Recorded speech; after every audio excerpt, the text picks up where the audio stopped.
My video for February the 8th, 2018 is entitled Reincarnation is Recycling Demonic Illusions.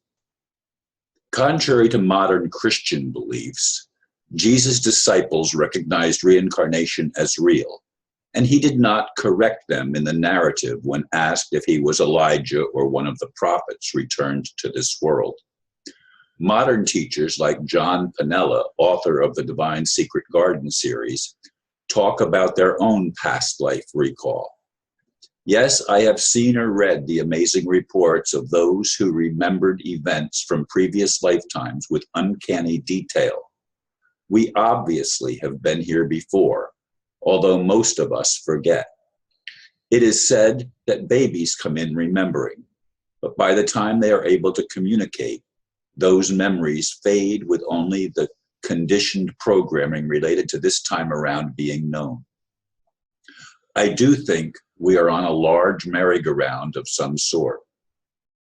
It may take 70 years plus or minus to complete each cycle, yet it goes nowhere. Each time we get to play another role, another character in an endless drama. As I keep saying, I'm tired of this game. Either let me graduate or erase me. I have no desire to continue the insanity of recycling my life. I listened more today, and I'm making this video in a very late morning. The sun is already up. Normally I make most of my videos when there is no sun behind me, but there is today. In any case, I went on and I listened to more of the Divine Secret Garden, Book 4, with John Panella. And I've been pondering it and was debating exactly how I wanted to approach it. I am becoming more and more convinced, based on what I've experienced personally of some past life recall, and whether I can't prove any of that is true, but yet I've had very vivid dreams or visions of being a priest of some sort, residing over human sacrifice, and of another where I remembered my family in the previous life, and it's been so long ago now, and I haven't been rehashing the details of late. But I remember at the time that these events happened in my life, they seemed very real. They were very, very vivid, as I said. And so I don't push off the idea that we are on some kind of a trip and perhaps entrapped by dark energies that profit and take pleasure in controlling our lives because they have an agenda. They have knowledge that has been withheld from the general public. We call them the elite. We call them the cabal. We call them many names.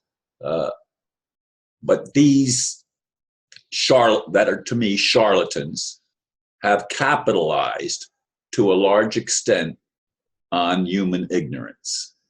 They promote keeping us ignorant, and yet because of the internet and other technologies, people are beginning to wake up, which is a positive sign that we could be on the threshold of not just change to believe in, but something that we can actually experience, a new awakening and a transformation of this world into a planet that actually does have meaning. It's not just a merry-go-round that gets nowhere, that just keeps going in circles or cycles, whatever. The seasons cycle, but that doesn't mean that we have to cycle. And every season brings us a new perception and a new reality to deal with, especially if we live in a temperate climate. When by that I mean a climate or where there are the four seasons. There are some places on the planet that are always in virtual winter, and others that are always in virtual summer. But as you get in the middle between the equator and between the, what do you call it? Between the Tropic of Capricorn and Tropic of Cancer, and above or below them on this globe, it's not a flat surface like the new religion is out there, like the world is really flat. That's BS. That's BS. We don't know a lot of things, but we do know that the world is not flat. At least those of us that have any kind of mental capacity to analyze things. But even our analytical nature has been pushed down so that we are unsure.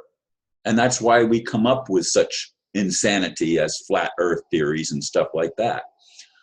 Folks, as I've said so many times in recent videos, or even over the past couple of years since my home was taken, that happened about it's just about been 2 years ago that I had my home taken out from under me. I believe that's true. Or was it January? Yeah, it's been over 2 years. Anyway, folks, the point that I'm making is this: we have to wake up enough to demand of whatever the creator is, whatever is in control of life. I hope that's a benevolent one, but I wonder, I have to wonder why a benevolent being, God, would not intervene to liberate his sons and daughters, us, from this deception. And that's what it is. It's the great deception. We've got to be able to, if there are multiple lifetimes, we at least need to be able to build from one lifetime to another what we were before. Now, I do believe that things can get old, and we might choose, like Anastasia's grandfather and great-grandfather, we might choose to exit and come back, and they would go into the what are they called? I want to say doldrums, but that's not the right word. Dolems, and they would simply die. They would just go in, and they would just die, just pass over into the other world, or the ethers, or whatever you want to call it. And they were oftentimes just sitting there, and that's where they gave up their ghost, and their spirit left the body. And they've found some of these things in our modern era of the last 100 years or so.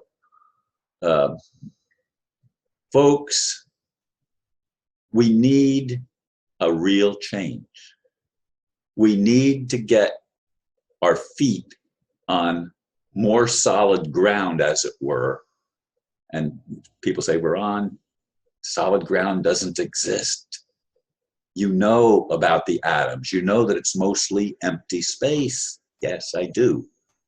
And I also know that experience is always real. Always real. I've experienced things. You've experienced things. And I think a lot of us have had dreams or visions of something that doesn't make sense. It's not congruent with what's going on right now in our lives. It seems to be a different lifetime. I wish we could build together a world where we can experience physicality and actually experience a leadership that wants us to grow and actually shows and demonstrates real love for all of us. On that, I leave you. Thank you for listening, and namaste.